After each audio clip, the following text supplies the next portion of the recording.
For thousands of years, Mount Sinai has been the most contested mountain in human history.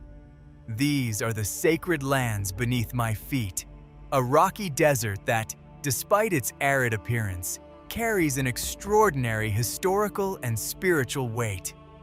It is the place where Moses is said to have received the Ten Commandments, although its true location has never been definitively proven.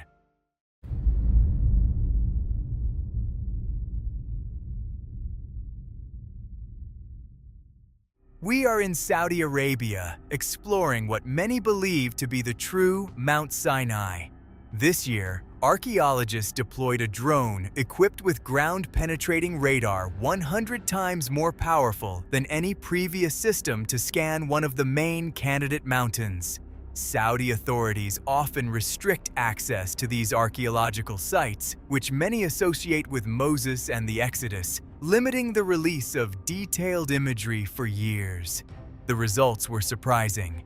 Beneath the rocky surface, straight lines, buried chambers, and geometric patterns emerged that are incompatible with natural formations. If confirmed, these findings could profoundly alter the traditional understanding of the Exodus. The so-called Forbidden Mountain revealed evidence capable of supporting theories debated for generations. Analyses suggest that the true Mount Sinai may lie in the far northwest of Saudi Arabia, near Jabal Maqla and Jabal al-Lawz. This possibility has reignited a long, stagnant debate hindered by political, geographical, and academic barriers. Proponents of this theory turn first to the Bible itself. In the Epistle to the Galatians, the Apostle Paul states that Sinai is in Arabia, which they interpret as a literal geographical indication. They also argue that Moses, after fleeing Egypt, lived in Midian, east of the Gulf of Aqaba, where he encountered the burning bush. Thus, it would be logical that, after crossing the sea, the Israelites headed toward that region. Physical evidence would reinforce this hypothesis. At the summit of Jabal al-Lawz, the rocks display a dark coloration, as if they had been burned, contrasting with the surrounding granite. This is associated with the biblical account, describing the mountain as enveloped in fire, smoke, and tremors. At the base, there is a large rock split in two with a channel between the parts, along with signs of intense water flow in an area that is now extremely dry, elements linked to the episode in which Moses brings water forth from the rock. There is also a broad plain capable of accommodating a large encampment, as well as long rows of stones that may indicate access boundaries, as described in the warnings of Exodus. Nearby are structures interpreted by some as an altar and remains associated with the golden calf, including engravings of bovines. An isolated pillar is regarded by some scholars as part of the 12 monuments erected by Moses. However, archaeologists and historians challenge these interpretations on technical grounds. They argue that in Paul's time, the term Arabia included the Sinai Peninsula within the Roman province of Arabia Petraea. Furthermore, Egyptian records predating the time of Moses already mention names similar to Sinai on the peninsula itself. Another central argument is the absence of late Bronze Age remains, such as pottery, tools, or inscriptions, consistent with the period of the Exodus.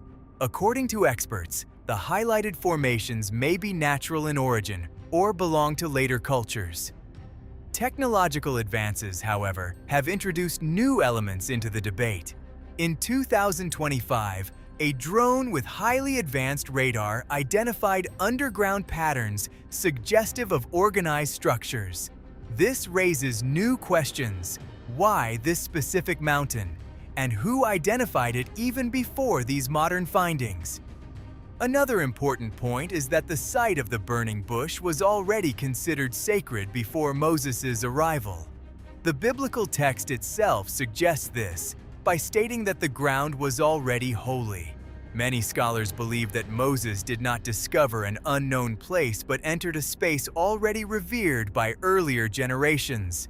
After fleeing Egypt, he lived among the Midianites, a semi-nomadic people with deep spiritual and environmental knowledge of the region. Archaeological evidence shows that these groups lived in simple camps, practiced herding, mining, and trade, leaving few permanent traces. This helps explain the scarcity of evidence for the Exodus. The Israelites were nomadic and remained in the region for about 1 year, not enough time to leave lasting marks. Remains such as fire pits, pottery fragments, or tent traces easily disappear over millennia, especially in desert environments. Moreover, Egyptian records would hardly mention an event like the Exodus, as their writing had a propagandistic nature, omitting defeats and failures. There are historical examples of rulers whose records were deliberately erased. Thus, the absence of evidence does not invalidate the Exodus. On the contrary, it aligns with what is expected from mobile populations and selective records. This pattern is also observed in the disappearance of the 10 tribes of Israel after the Assyrian conquest, when many were assimilated and lost their identity without leaving clear records. Research in northwest Arabia has revealed traces of the Midianites, such as characteristic pottery, simple structures, and evidence of metallurgy. These findings point to a society adapted to mobility and arid conditions, with strong integration into trade routes. The name Sinai may have various origins, linked to a Mesopotamian moon god, to the Hebrew word for thorn bush, or to features of the desert environment. All hypotheses point to a tradition predating the Israelite presence. The episode of the burning bush may also include natural components, such as spontaneous fires in oil-rich vegetation, common in arid environments. Even so, its symbolic meaning remains central in religious tradition. Archaeological traces, such as stone platforms, fire areas, and animal bones, suggest ritual activities consistent with a nomadic community. Although subtle, these signs match the expected pattern for this type of occupation. The sacred significance of the mountain has endured over the centuries, reinforced by later religious traditions and the construction of monasteries. This continuity indicates that its holiness predates Moses and has been preserved through a long cultural memory. In summary, the silence of the desert does not indicate an absence of history, but rather its dispersion over time. With the aid of modern technologies, it becomes possible to identify subtle traces buried beneath the Ramal, clues that may finally shed new light on one of humanity's greatest mysteries. Thank you for watching. While you're here, don't forget to like and subscribe to the channel. Click on one of the recommended videos on the screen for more incredible insights. See you there.